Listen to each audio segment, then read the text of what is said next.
Hello? Again, Nuggets with the 7th pick. I want to talk about this a little more, but here's how I want to talk about it.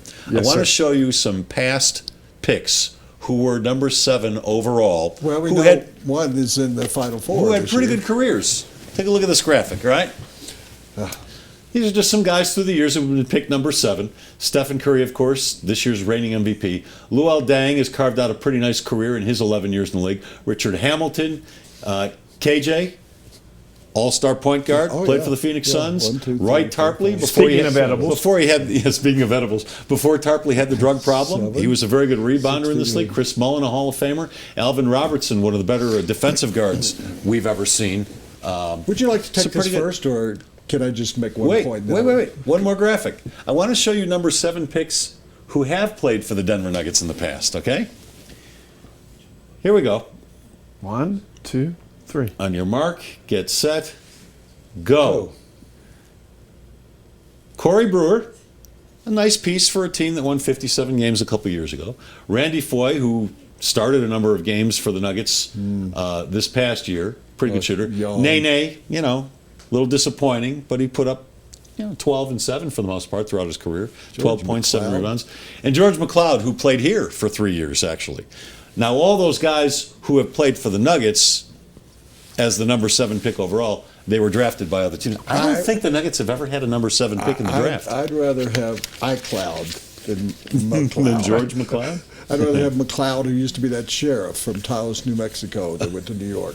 What you failed Dennis to mention, McLeod. Yeah. Yes.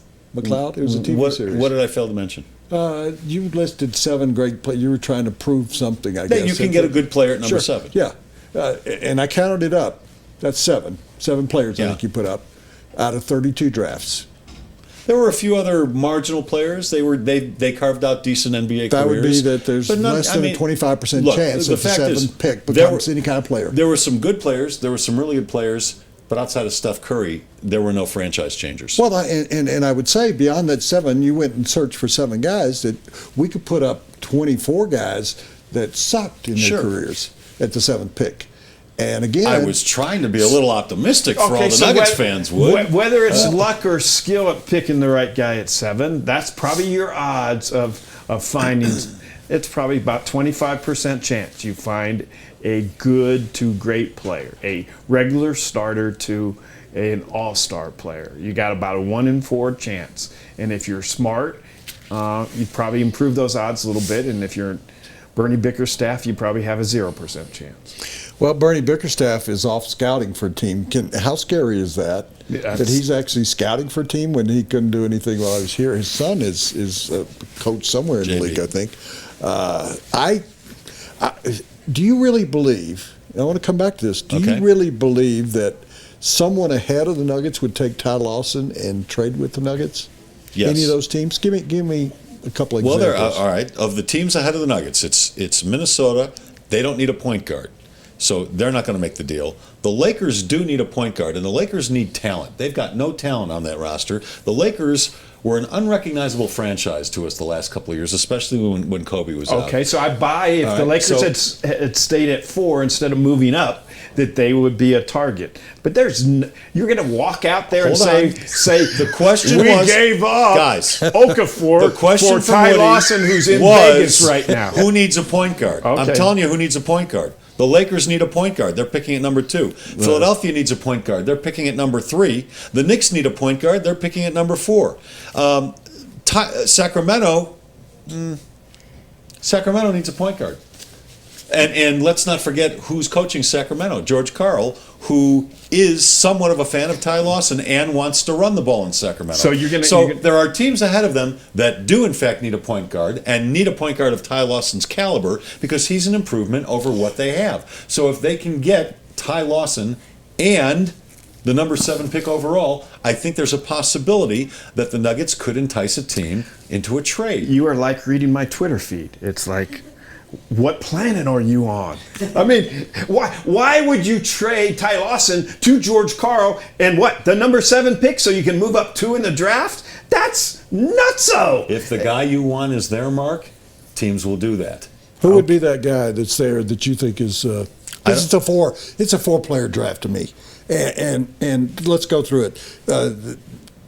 Minnesota's not going to give you. I'll tell you what scares me. Minnesota's not going to give you the first draft and Ty Lawson. Maybe Fareed, and if you threw in $40 million or something. Number two, the Lakers are not going to make the deal with her. You know that. They're going to take Okafor or maybe Moutier.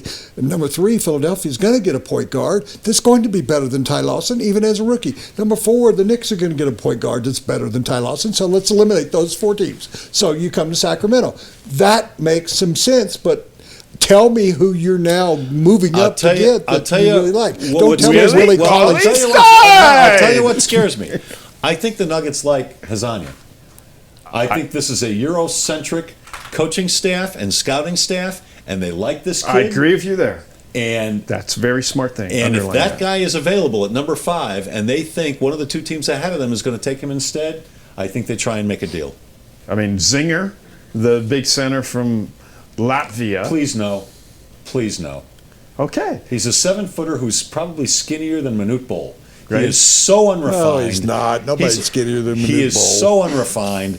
I just don't want that kid here. Okay. But I'm just saying, to your point, so there's Zinger from Latvia and Super Mario from Croatia, and that fits the profile of what the Nuggets scouting department likes to do. So I'd say that's a possibility. But Hezonja you remember that day that I went? Sure. He'll grow on you. Talking about him a lot. Hezonja, he'll grow on you. It's a good singing voice. He will amaze you. That's why we don't have a karaoke machine here. Yes, he will amaze you. He will glaze you. He will gaze you. I can feel a column he coming will grow on this Sunday. Grow on you. I did it when he's coming to.